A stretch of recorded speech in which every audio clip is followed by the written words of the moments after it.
When I came back from my trip, a moving truck was parked in front of my house, and my son said, "We thought it would hurt less if you didn't have to watch."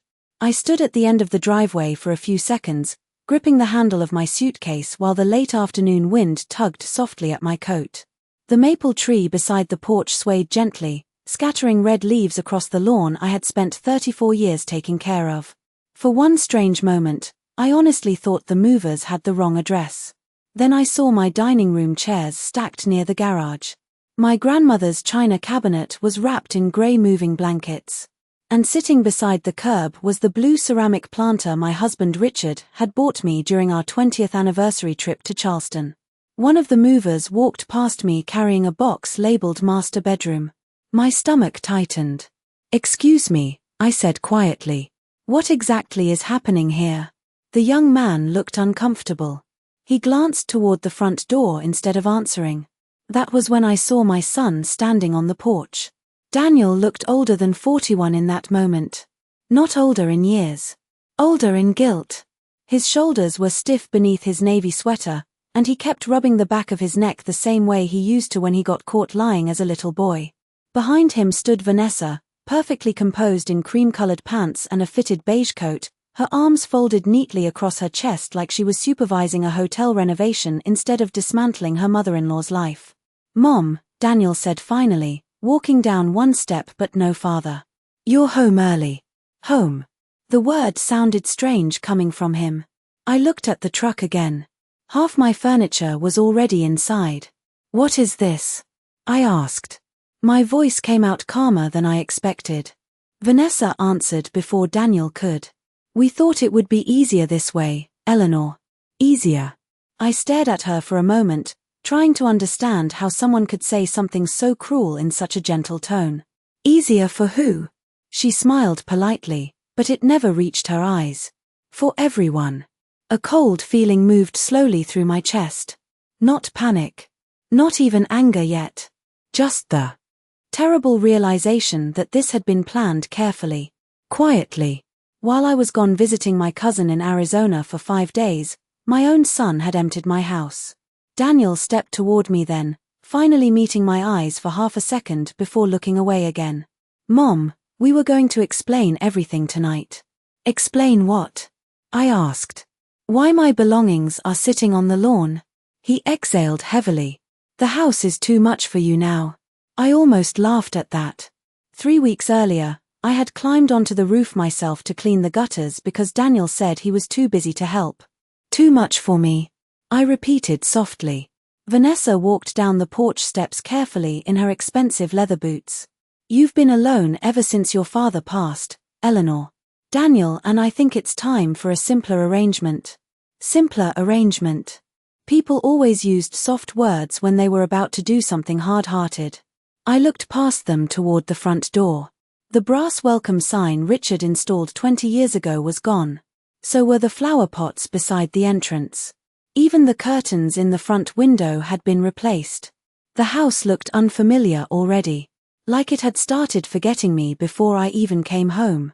One of the movers rolled another cart down the driveway. I recognized the box immediately because my handwriting was still on the side in black marker. Christmas decorations. Richard's old train set was inside that box. The one Daniel used to beg us to set up every December when he was small enough to sit cross-legged on the carpet in footed pajamas. I swallowed carefully. "Where exactly do you expect me to go?" Daniel hesitated. Vanessa answered again. "There's a lovely senior living community about 15 minutes from here. We already toured it." Already toured it. I felt something shift quietly inside me then. Not heartbreak. That had happened months ago in small invisible pieces I never fully acknowledged. This felt different. Colder. Clearer. "You toured it," I repeated. Without speaking to me. Daniel stepped closer. "Mom, please don't make this harder than it already is." Harder. Another soft word. Another polished little knife wrapped in concern. I looked down at my suitcase still sitting beside my feet. The airline tag fluttered slightly in the breeze. 5 days ago, Daniel hugged me at the airport and told me to relax and enjoy myself. Vanessa had smiled and said they would keep an eye on the house while I was away. I almost admired the precision of it now. Can I at least go inside? I asked quietly. Vanessa's expression tightened for the first time. Just slightly. The locks were changed this morning, she said. We didn't know exactly when you'd be back. I stared at her. Then at my son. Daniel didn't say a word. Didn't defend me. Didn't apologize. He simply stood there on the porch of the house his father built for me, letting his wife explain why I no longer had a key to my own front door. For a long moment, none of us moved. The movers continued carrying boxes through the front doorway as if I were invisible. One man brushed past Daniel holding a lamp from my living room. I recognized the cream-colored shade immediately because Richard and I bought that lamp during our first year in the house when money was still tight, and we spent 3 weekends repainting the entire downstairs ourselves instead of hiring anyone. Strange how objects can suddenly feel alive when someone else touches them. Vanessa glanced at her watch. The storage company closes at 6, she said calmly. We really should finish before traffic gets bad. Finish. Like they were discussing landscaping or replacing kitchen cabinets instead of removing a woman from the center of her own life. I bent down slowly and picked up my suitcase. My shoulder ached from the flight back from Phoenix, but I did not let it show. Daniel noticed anyway. Mom, let me carry that. No, I said quietly. The word surprised him. It surprised me too. Not because it was loud or angry. It was neither. But because I realized it was the first thing I had refused in a very long time. Vanessa stepped aside near the porch as if allowing me some small courtesy. You can look around if you want, she said. Most of your personal items have already been packed. Most of your personal items. I walked toward the front door slowly. The familiar creak. Beneath the third porch step was gone. Daniel must have fixed it recently. Funny how he never had time to repair it when Richard was alive and asking for help every fall. Inside, the house smelled faintly of cardboard and fresh paint. Not my home. Not anymore. The hallway table near the entrance had disappeared completely. So had the framed family photos that used to line the wall beside the staircase. In their place hung a large abstract painting in grey and gold tones that looked expensive and completely without warmth. I stood there quietly while movers crossed around me carrying pieces of my life toward the truck outside. Nobody spoke. Nobody apologized. The silence felt rehearsed. My eyes drifted toward the living room. The floral couch Richard loved because he claimed it reminded him of his mother had vanished. The shelves beside the fireplace were nearly empty now except for a single candle and a decorative bowl Vanessa probably bought online. Even the Afghan blanket I kept folded over the armchair was gone. That blanket took me 9 months to knit while Daniel was stationed overseas in his 20s. I used to sit awake at night crocheting row after row just to keep my hands busy until he called.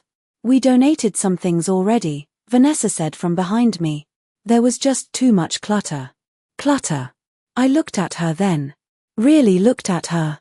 Her hair was perfectly straight. Her makeup untouched. Not one sign of discomfort crossed her face. She had organized this the way other women organized holiday dinners. Efficiently. Carefully. Without emotion. Daniel lingered near the kitchen doorway, avoiding eye contact again. He looked exhausted. But exhaustion was not innocence. Where are my photographs? I asked quietly. Vanessa folded her arms tighter. Which ones? The family albums. Daniel cleared his throat. They are in storage for now. Storage. Another soft word. Another burial wrapped in politeness. I walked farther into the house. The kitchen counters had changed too. My ceramic rooster collection was gone. Richard used to tease me about those roosters for years, pretending they watched him every morning while he drank coffee before work. I reached toward the windowsill automatically where I always kept fresh herbs in small clay pots. Empty. Clean. Erased. Upstairs, I could hear drawers sliding open and shut. Someone laughed quietly. One of the movers, probably. I placed my hand against the kitchen counter to steady myself. Not because I felt weak. because suddenly every corner of the house carried two versions of itself in my mind. The old one. And this one. The old house smelled like cinnamon at Christmas and coffee on Sunday mornings. Richard humming while fixing something in the garage. Daniel running through the hallway in socks after school. The new house smelled like fresh paint and removal. Like a place preparing itself for strangers. "We converted your room already," Vanessa said casually. "You mean my bedroom?" Her smile tightened slightly. "The upstairs nursery will need more space eventually." "Nursery?" I turned slowly toward her. Daniel looked uncomfortable again. "Vanessa is pregnant."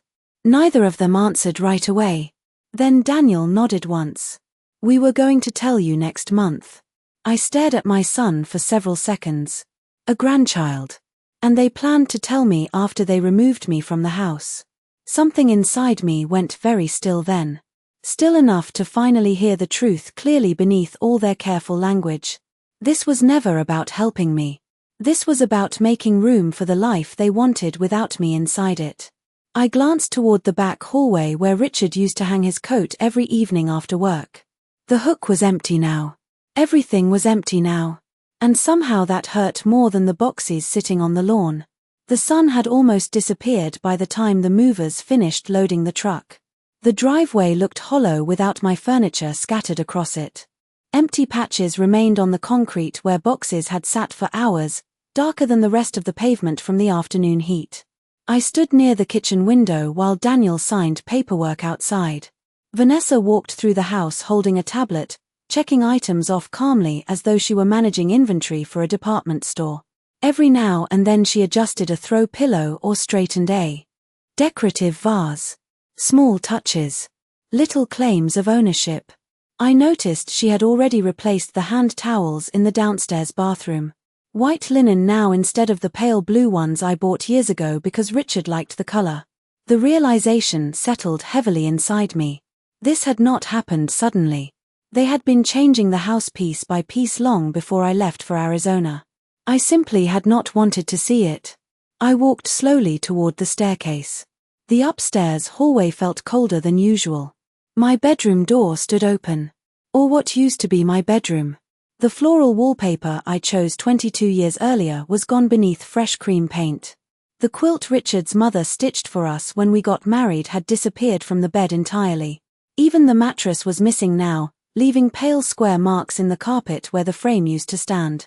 Near the closet sat 3 cardboard boxes sealed with thick tape. Storage. Donate. Winter clothes. I stared at the labels quietly. 34 years in this house reduced to categories in black marker. I opened the closet door slowly. Empty hangers swayed slightly on the rod.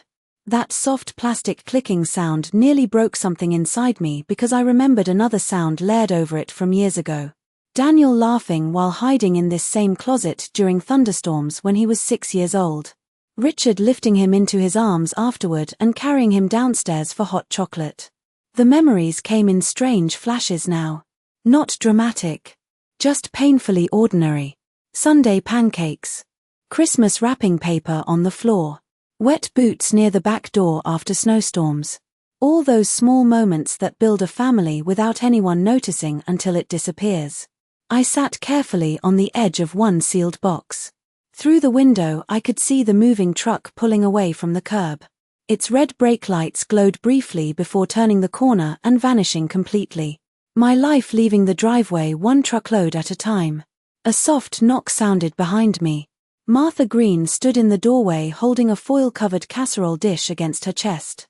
She had lived next door for nearly 30 years and still wore her silver hair pinned neatly every single day no matter the weather. Her eyes widened when she saw the room. "Oh, Eleanor," she whispered. I managed a small smile. "You always did choose the worst moments to bring food." Martha stepped inside carefully. "I saw the truck earlier and thought maybe Daniel was renovating." She paused. "Then I noticed your dining table strapped inside." Neither of us spoke for a second. Some silences are kinder than words. Martha set the casserole dish down on one of the boxes. "I should have called you sooner." I looked up slowly. "Sooner?" Her mouth tightened immediately like she regretted speaking. Downstairs, I could hear Vanessa laughing softly about something with one of the movers. Martha lowered her voice. The truck was here yesterday too. I felt very still again. Yesterday? She nodded once. Vanessa supervised everything herself. They emptied half the upstairs before noon. My fingers tightened slightly against the cardboard beneath me. Martha glanced toward the hallway before continuing. I overheard her telling someone you were transitioning into assisted living. Assisted living. The phrase floated through my mind like cold fog. Not because of what it meant. Because of how easily she had said it to other people while I was still alive and healthy and paying the property taxes on this house. Daniel was here too? I asked quietly. Martha hesitated. That hesitation told me enough before she even answered. Every day this week. I looked down at my wedding ring. Richard had been gone 18 months, but I still twisted the ring gently whenever I felt anxious. A habit I never noticed until now. They planned all of this while I was away, I murmured. Martha sat beside me carefully on another box.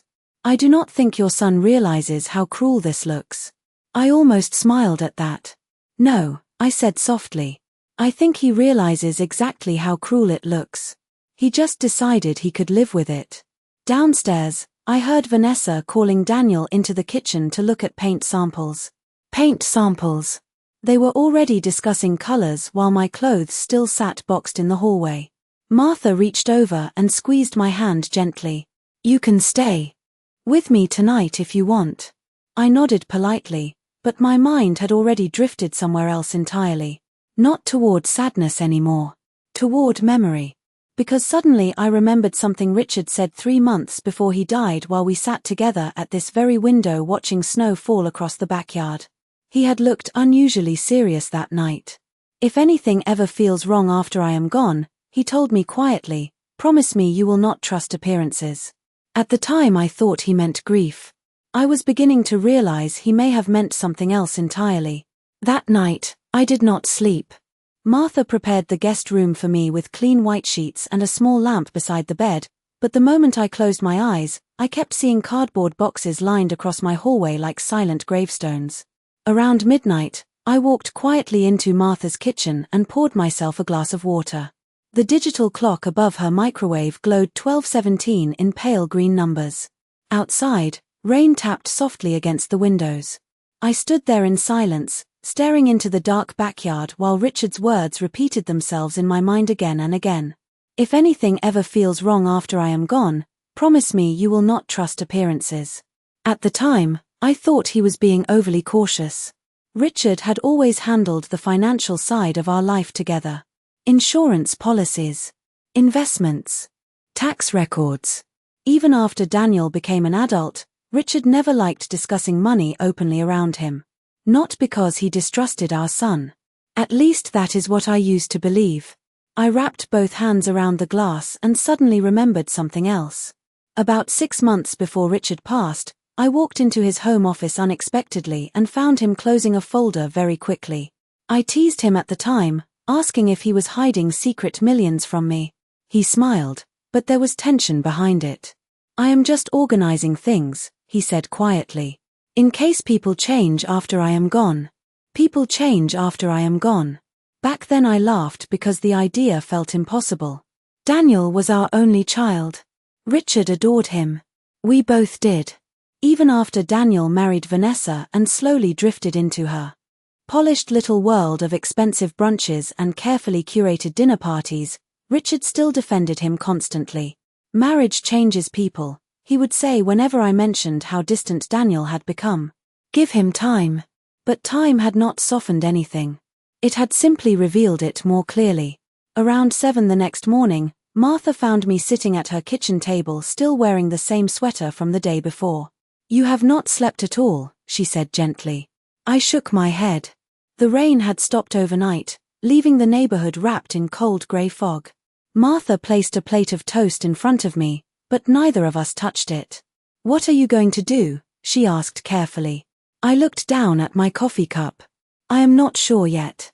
That was partly true. Another part of me already knew exactly where I needed to go. At 9:30, I drove across town toward the bank Richard had used for almost 40 years. The roads still glistened from the rain, and every traffic light seemed longer than usual. I kept both hands tight on the steering wheel the entire drive. Not because I was nervous. Because something inside me had finally become alert. Like waking suddenly in the middle of the night after realizing a strange noise in the house was not a dream after all. The bank lobby smelled faintly of polished wood and coffee. A young teller greeted me politely, then immediately recognized my last name. "Mrs. Whitmore," she said with a sympathetic smile. "I was very sorry to hear about your husband." I thanked her quietly. Richard had been respected everywhere in this town. People trusted him. That mattered more now than it once did. "I need access to our safe deposit box," I explained. The teller nodded and disappeared briefly before returning with an older man in a navy suit. "Mrs. Whitmore," he said warmly, extending his hand. "I am Frank Delaney. Your husband worked with me for years." Worked with me. Not worked at the bank. Worked with me. I noticed the wording immediately. Frank led me downstairs into the quiet vault area beneath the building. The hallway lights hummed softly overhead while rows of silver lockboxes lined both walls. He stopped in front of one near the back and glanced at me carefully before speaking. "Your husband left very specific instructions regarding this box," he said. My chest tightened slightly. "Instructions?" Frank nodded once. "He told me that if you ever came here alone, I should remind you of one thing before opening it." He paused. He said appearances can be very deceiving.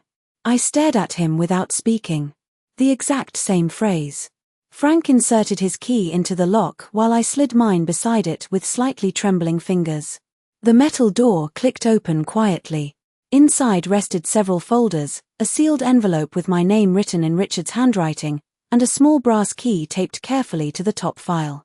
For a second, I could not breathe properly. Seeing his handwriting again felt like hearing his voice through a locked door. Frank stepped away respectfully to give me privacy. I reached for the envelope slowly. Across the front, Richard had written only 6 words. "For Eleanor. If they force your hand." My pulse began beating harder as I slid one finger beneath the seal. Suddenly every strange moment from the past year returned to me all at once. The closed office door. The hushed phone calls. The way Richard watched Vanessa sometimes when he thought nobody noticed. And for the first time since the moving truck appeared outside my house, I no longer felt confused. I felt prepared. My hands remained steady as I unfolded the letter, but inside, something deep and buried had begun to wake up. Richard's handwriting stretched neatly across the cream-colored paper, calm and deliberate, exactly the way he spoke whenever he wanted me to listen carefully. "Eleanor, if you are reading this, then something has already gone wrong. I know you will want to believe Daniel means well. I know you will try to explain away behavior that hurts you because that is who you are. But there are things I noticed during my final year that I could not ignore." I stopped reading for a moment. The quiet vault suddenly felt smaller around me. Richard had known. Not everything perhaps, but enough to prepare for it. I continued reading slowly. Vanessa asked unusual questions after my diagnosis. Questions. About ownership. About timelines. About the house. Daniel dismissed it as stress about the future, but I saw ambition in her that worried me. "I did what I needed to do to protect you, even if it creates anger later." My chest tightened painfully. I looked down at the rest of the contents inside the box. Beneath the letter sat a thick blue folder labeled Whitmore Family Trust. Another folder carried copies of property records and legal documents stamped by a law office downtown. I opened the trust first. Several pages in, one sentence changed everything. Upon the death of Richard Whitmore, full ownership and residency rights of the property transfer solely to Eleanor Whitmore. The property cannot be sold, refinanced, transferred, or occupied without her written authorization. I read the paragraph twice to make certain my eyes were not deceiving me. Sole ownership. Not shared ownership with Daniel. Not future inheritance rights. Mine. Completely mine. A strange calm moved through me then. Not relief exactly. Something colder. Clearer. Like stepping into winter air after sitting too long in a heated room. I turned another page. Attached to the back was a notarized statement signed 6 months before Richard died. In the event of attempted coercion, manipulation, or unauthorized transfer of property, my attorney is instructed to intervene immediately. I closed my eyes briefly. Richard had seen it coming long before I did. Frank Delaney returned quietly after several minutes, carrying 2 cups of coffee. He set one beside me without speaking. "Your husband was a careful man," he said gently. I nodded once. "How much did he tell you?" Frank hesitated carefully, choosing his words. "Enough to ask us to monitor any unusual activity regarding the property." I looked up sharply. There was activity. Frank lowered himself into the chair across from me. "About 3 months ago, your son came in requesting information about refinancing options tied to the house." A hollow feeling spread slowly through my stomach. "Was anything approved?" "No," Frank answered immediately. "Because legally, the property was already protected under the trust." He paused. "But there were several inquiries afterward." Several inquiries. Suddenly Vanessa's behavior over the past year rearranged itself inside my mind like puzzle pieces finally locking together. The comments about downsizing. The pressure to simplify. The subtle suggestions that the house was too large for one person. Even the sudden kindness after Richard's funeral now felt rehearsed. Not love. Positioning. I looked back down at the brass key taped to the folder. "What does this open?" Frank gave a small smile. "I believe your husband wanted you to discover that personally." I removed the key carefully. Tiny numbers were engraved along one side. Then I noticed another envelope beneath the folders with the name Gregory Bennett printed neatly across the front. "Who is Gregory Bennett?" I asked. Frank's expression shifted immediately into recognition. "Your husband's attorney." Of course. Richard had prepared layers beneath layers. Quietly. Patiently. Like a man building flood barriers before anyone else notices the river rising. I slid the attorney's envelope open next. Inside was a business card and a handwritten note from Richard. "Trust Gregory. Do not sign anything. Do not leave the house voluntarily." That final sentence stayed with me longest. Do not leave the house voluntarily. A slow memory surfaced then from the week before my Arizona trip. Vanessa standing in my kitchen smiling while insisting I deserved a relaxing vacation after everything I had been through. Daniel encouraging me to stay longer if I wanted. At the time, their kindness felt unusual but comforting. Now I understood why they needed me gone. They thought absence would make me easier to remove. Easier to erase. Frank watched me quietly for a moment before speaking again. "Mrs. Whitmore, I do not wish to overstep, but your husband trusted his instincts. He adored you. He wanted to make certain nobody could pressure you after he was gone." Pressure. Such a polite word for betrayal. I folded Richard's letter carefully and placed it back into the envelope. The trembling I felt yesterday was gone now. So was the confusion. In its place sat something much steadier. I looked at the property documents one final time before closing the folder. Then I reached for my phone. Daniel had sent 3 messages overnight asking where I was staying. Vanessa had sent none. I stared at their names quietly for several seconds before locking the screen again. For the first time since returning home, I realized something important. They thought they had already won. And people become careless when they think the story is over. By late afternoon, I parked across the street from my own house and watched through the windshield while warm yellow light glowed behind the front windows. It looked peaceful from the outside. Almost beautiful. The same white colonial with black shutters Richard and I bought when Daniel was 7 years old. The same front porch where we handed out candy every Halloween. The same kitchen window where I used to wave goodbye every morning while Richard backed his truck down the driveway before work. Strange how betrayal can live inside something that still looks exactly the same. I sat there for nearly 10 minutes before finally stepping out of the car. The autumn air smelled faintly of wet leaves and chimney smoke. Inside the house, I could hear laughter. Vanessa's laughter. Light. Comfortable. Like she had always belonged there. I walked up the driveway slowly. This time, I did not feel like a confused woman returning to disaster. I felt like someone arriving early to a meeting everyone else assumed she would never attend. The porch light flickered softly above me as I reached the front door. Through the glass panels, I could see shadows moving inside the dining room. A long wooden table now stood where my smaller oak table used to be. New chairs. New centerpiece. More replacements. I knocked once. Silence followed for several seconds before footsteps approached. Daniel opened the door carefully. The moment he saw me, relief flashed across his face so quickly it almost looked genuine. "Mom," he said. "We have been trying to reach you." I looked past him into the house. I noticed.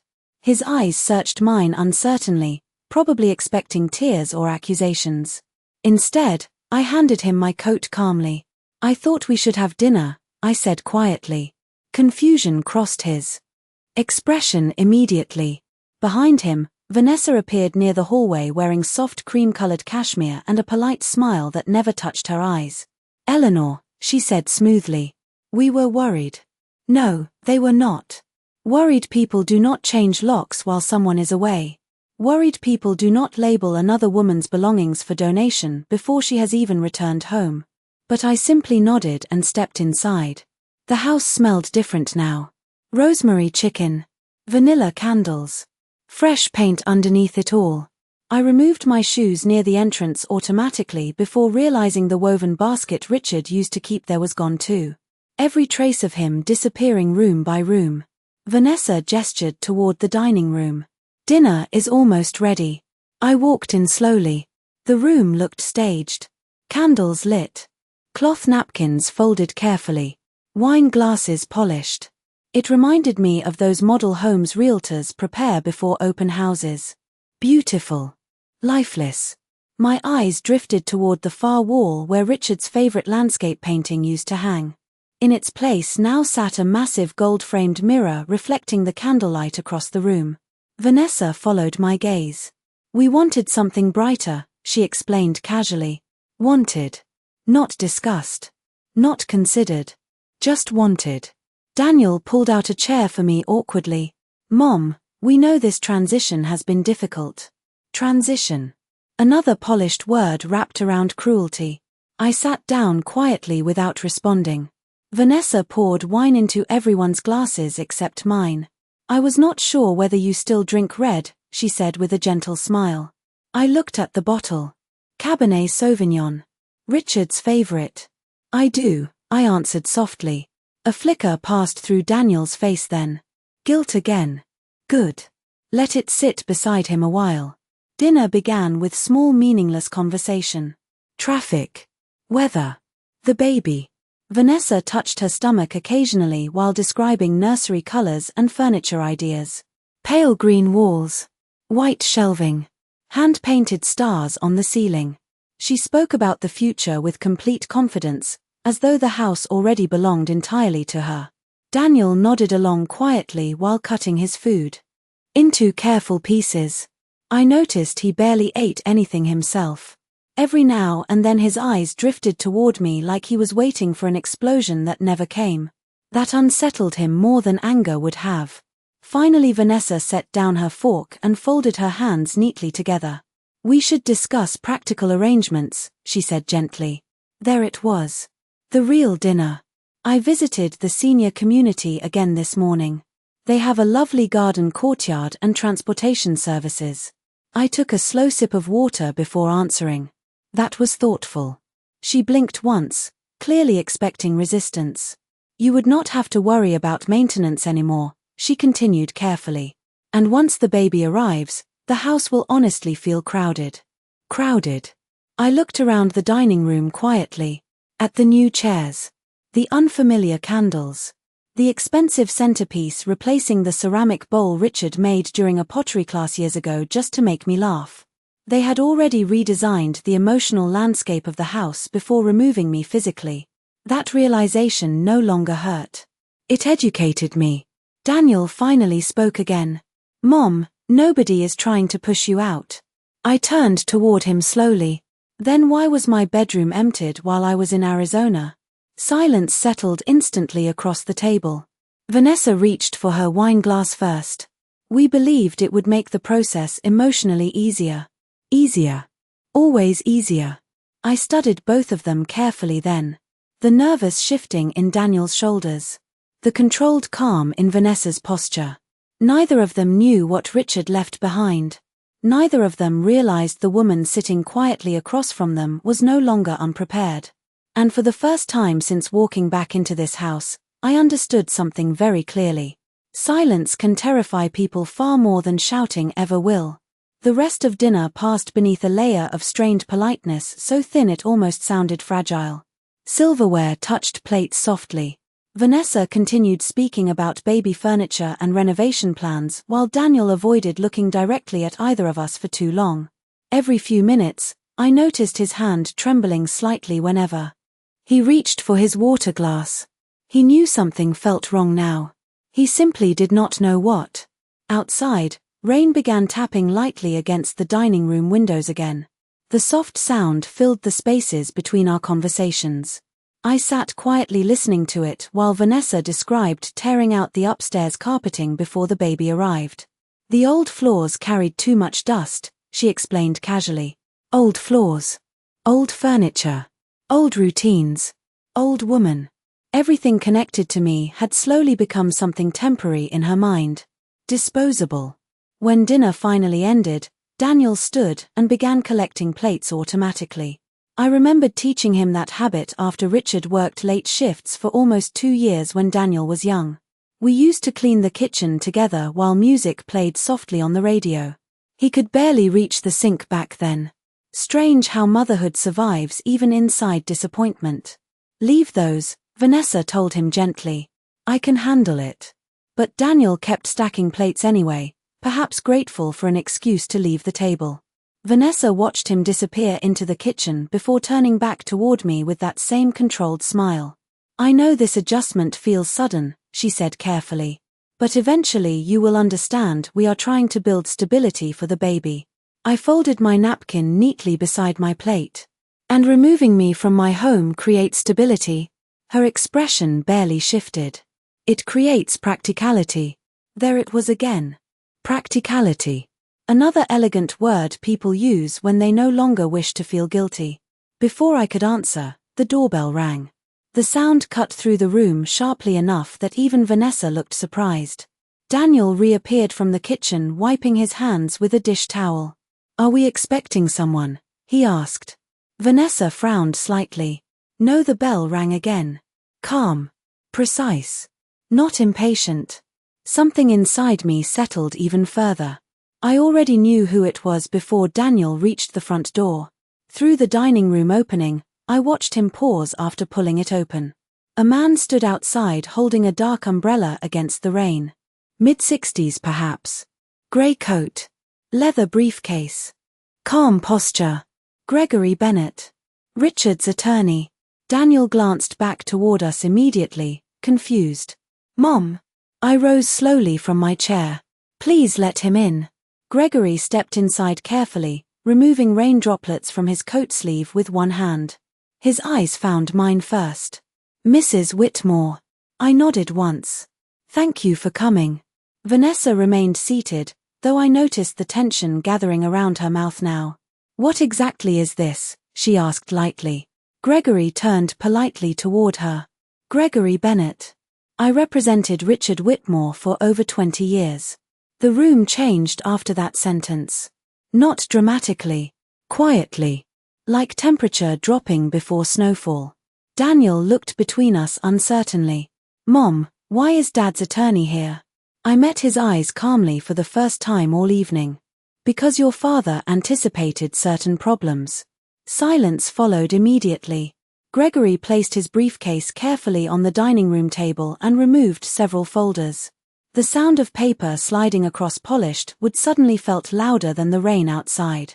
Vanessa straightened slowly in her chair. I do not understand. Gregory opened the first folder with practiced calm. The property located at 114 Hawthorne Lane is held entirely within the Whitmore family trust. Daniel blinked once. I know Dad left the house to Mom eventually. Gregory adjusted his glasses slightly. No, Mr. Whitmore. Your father transferred immediate and sole ownership rights to Eleanor Whitmore upon his death. Complete silence. Daniel stared at him. Vanessa did not move at all. Gregory continued evenly. Furthermore, the trust prohibits any sale, transfer, refinancing, occupancy restructuring, or residency alteration without Mrs. Whitmore's direct written authorization. I watched the color drain slowly from Daniel's face. Wait, he said carefully. That cannot be right. Gregory slid a notarized copy across the table. It is entirely correct. Vanessa finally spoke then, though her voice sounded tighter now. Daniel has legal inheritance rights. Gregory looked at her calmly. Future inheritance rights are conditional and revocable under specific violations outlined by Richard Whitmore himself. The room became very still. Even the rain outside seemed quieter somehow. Daniel picked up the document with shaking fingers. I could almost see the exact moment understanding began forming behind his eyes. Not complete understanding yet. But enough. Enough to realize this dinner had not unfolded the way he expected. Vanessa leaned forward carefully. There must be some misunderstanding, she said. We were only trying to help Eleanor transition into more manageable living arrangements. Gregory opened another folder. That explanation would carry more credibility if unauthorized property inquiries had not already been documented through multiple financial institutions. Daniel looked up sharply. What inquiries? Vanessa turned toward him too quickly. It was preliminary research only. Gregory's expression never changed. There were also attempted consultations regarding refinancing options connected to projected property equity after sale. Daniel stared at his wife now instead of the attorney. Real fear appeared in his face for the first time that evening. Not fear of me. Fear of discovering how much he did not know. Gregory placed one final envelope onto the table and slid it gently toward me. Richard requested this be delivered personally if intervention became necessary. I recognized Richard's handwriting immediately. Daniel saw it too. Nobody spoke. Nobody moved. The entire room seemed suspended in silence while rain pressed softly against the windows and the candles burned lower across the table. Then, very slowly, I reached for the envelope. I opened the envelope slowly while nobody at the table made a sound. Even Vanessa remained completely still now, though I noticed her fingers tightening around the stem of her wine glass hard enough to pale her knuckles. Richard's handwriting stretched across a single folded page inside. Short. Direct. The way he always wrote when something mattered deeply. Eleanor, if Gregory has delivered this letter, then events unfolded exactly as I feared they might.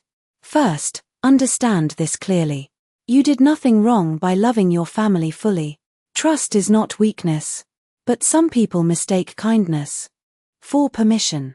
I paused for a moment. Across the table, Daniel stared downward at the trust documents like a man trying to wake himself from a dream. Richard's words continued. I built protections around this house because it was never just property. It was your home. Every wall inside it carries your life.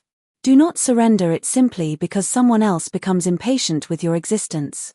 A strange ache moved through my chest then, softer than grief but deeper somehow. Richard understood me better than anyone ever had. Even now. Especially now. I lowered the letter slowly onto the tablecloth. Gregory folded his hands calmly beside his briefcase while the silence thickened around us. Finally Daniel looked up.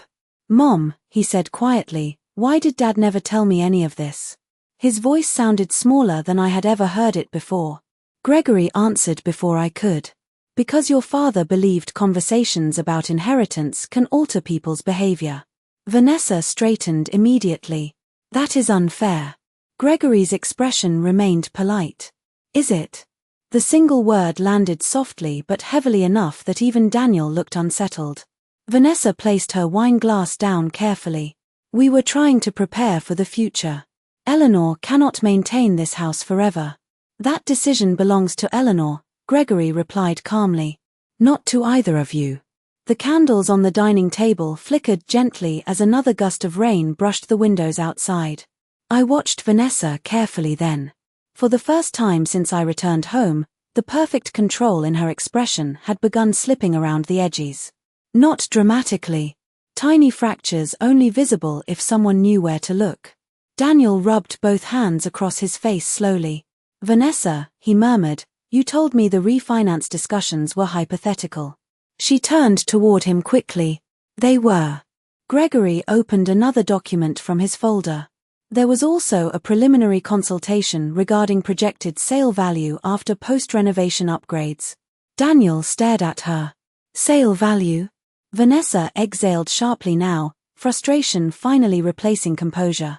"I was trying to think ahead for our child. By removing my mother from her own home?" Daniel asked quietly. The room fell silent again. I noticed something painful then. Daniel truly had not understood the full extent of what had been happening. Weakness, yes. Cowardice, certainly. But not complete awareness. Vanessa had carefully translated greed into practicality for so long that even he stopped recognizing the difference. Gregory slid one final document toward me. "Mrs. Whitmore, there is one additional matter you should review." I looked down at the paper. It was a formal notification addressed to Vanessa and Daniel. Legal occupancy restrictions under Trust Enforcement Authority. My eyes moved slowly across the text while understanding settled quietly into place. Gregory spoke gently.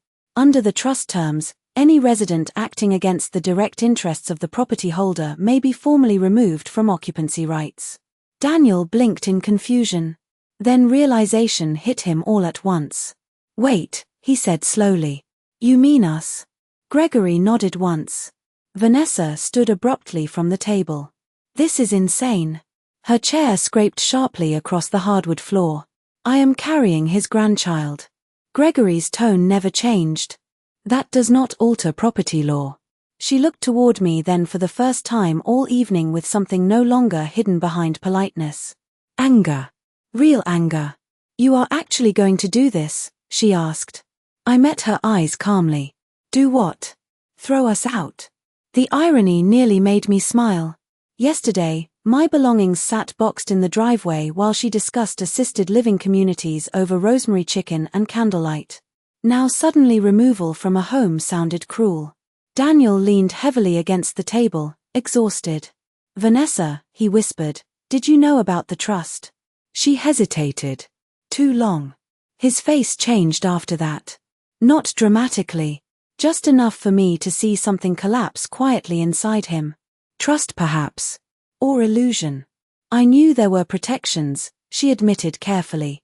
But Gregory is twisting everything. Gregory closed the folder calmly. "No twisting is necessary. Your actions documented themselves." Rain continued falling steadily outside while silence spread across the dining room again. I looked around the house slowly then. At the expensive candles. The replacement furniture. The gold-framed mirror reflecting strangers back at me from my own dining room. Yesterday all of it felt suffocating. Tonight it looked temporary. Because suddenly I understood the truth Richard tried to leave me all along. A house does not stop belonging to you simply because other people begin redecorating it. Daniel lowered himself back into his chair slowly, staring down at his hands. "Mom," he said quietly, "I never wanted you to feel unwanted." I studied him for several seconds before answering. "And yet you changed the locks while I was away." He closed his eyes briefly after that. No defense came this time. No excuses. Just silence. Honest silence at last. Gregory gathered the remaining documents carefully into neat stacks. "I suggest everyone take the evening to consider next steps rationally," he said. Then he looked directly at me. "Mrs. Whitmore, legally speaking, the decisions now belong entirely to you." Gregory left shortly after 10 o'clock, carrying his umbrella back into the rain while silence settled heavily through the house behind him. Nobody walked him to the door except me. Daniel remained seated at the dining table with both elbows resting against the polished wood, staring blankly at the trust documents spread in front of him.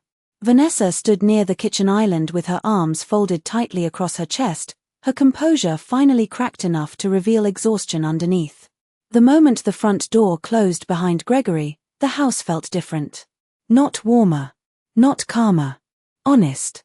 For the first time in months, nothing false remained hidden beneath polite conversation. I turned the deadbolt quietly and stood there for a second with my hand resting against the door. The brass lock was new. Vanessa chose it while planning my removal from the house. Somehow that detail no longer wounded me. People reveal themselves most clearly through the things they believe they are entitled to change. Behind me, Daniel finally spoke. "Mom." His voice sounded rough now. Smaller somehow. I walked slowly back toward the dining room. The candles had nearly burned down completely, leaving pools of wax across the silver holders Vanessa bought for the table. I remembered another candlelit dinner years ago in this same room after Daniel graduated college. Richard opened champagne that night while Daniel talked excitedly about his future for nearly 2 straight hours. Back then, our son still looked at us with gratitude instead of impatience. I wondered quietly when that changed. Or perhaps worse, when I stopped allowing myself to notice it. Daniel looked up at me carefully. I did not know everything Vanessa was doing. Vanessa turned sharply toward him. "Do not do that." "Do what?" he asked tiredly. "Pretend you were innocent," she snapped. "You agreed the house was too much for her." "Ha! Not your mother. Not Eleanor. Just her now." Daniel rubbed his forehead slowly. "I agreed we should help. I never agreed to changing the locks." Vanessa laughed once under her breath, but there was no humor in it. "You knew we needed space before the baby came." "Not like this," he answered quietly. Their voices faded into the background after that. I no longer felt interested in deciding which parts belonged to manipulation and which parts belonged to weakness. Betrayal rarely arrives cleanly divided between villains and victims. Sometimes it grows slowly through convenience. Through silence. Through people choosing comfort over courage, one compromise at a time. I walked past them both and moved through the downstairs rooms quietly. The living room still looked unfamiliar with Vanessa's decorations scattered across every surface. But now I noticed something else underneath all the replacements. The original bones of the house remained untouched. Richard's fireplace. The oak trim he installed himself every weekend for almost 3 months. The small scratch near the hallway from when Daniel crashed his bicycle indoors during a thunderstorm at age 12. Memory still lived here whether anyone acknowledged it or not. Upstairs, the hallway lights glowed softly against the fresh paint. I paused outside the room that used to belong to Richard and me. The nursery plans were already spread across the bedless floor. Fabric samples. Paint swatches. Catalogue pages with white cribs circled neatly in pen. Vanessa had prepared an entire future here while assuming mine was already finished. I bent down slowly and picked up one of the paint cards from the carpet. Morning meadow green. Soft enough for a nursery. Soft enough to erase another woman quietly. I set it back down exactly where I found it. Then I walked toward the hallway closet and reached into the back corner shelf where Richard always kept emergency house keys wrapped inside an old cigar tin. My fingers found the tin immediately beneath folded blankets. Of course he never removed it. Some habits become part of a home permanently. I opened the container slowly. 3 spare keys rested inside. Including the original front door key they thought no longer worked.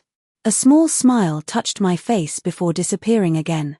Downstairs, I heard the muffled sound of Vanessa moving quickly through the kitchen cabinets. Drawers opening. Closing. Sharp movements now instead of graceful ones. Panic changes people's rhythm. I slipped the old key into my sweater pocket and walked back downstairs carefully. Daniel looked up the moment he saw me. "Mom," he said quietly, "what happens now?" I stopped beside the dining room entrance and studied both of them for several seconds. Vanessa looked angry. Daniel looked ashamed. But neither expression changed the truth of what they had already done. "Now," I repeated softly. Rain continued falling outside the windows while the grandfather clock near the staircase ticked steadily through the silence. "Now nothing happens tonight." Vanessa frowned immediately. "You are not making us leave?" Such a strange question after everything. I met her eyes calmly. "No. Not tonight." Relief flickered across Daniel's face instantly. Vanessa's did not. She understood something he still did not. Mercy and trust are not the same thing. I reached for my coat hanging over the dining chair and slipped it on slowly. "Where are you going?" Daniel asked.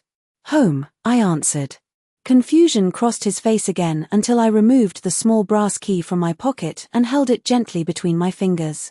The original key. Richard's key. The house key that had never stopped belonging to me, no matter how many locks they changed afterward. Neither of them spoke. I walked past the front hallway mirror then, and for the first time since returning from Arizona, I recognized the woman reflected there again. Not broken. Not displaced. Just awake. I opened the front door slowly and stepped onto the porch while cool rain drifted through the darkness beyond the porch light. Behind me, the house stood quiet at last. And for the first time in years, it finally felt like mine again.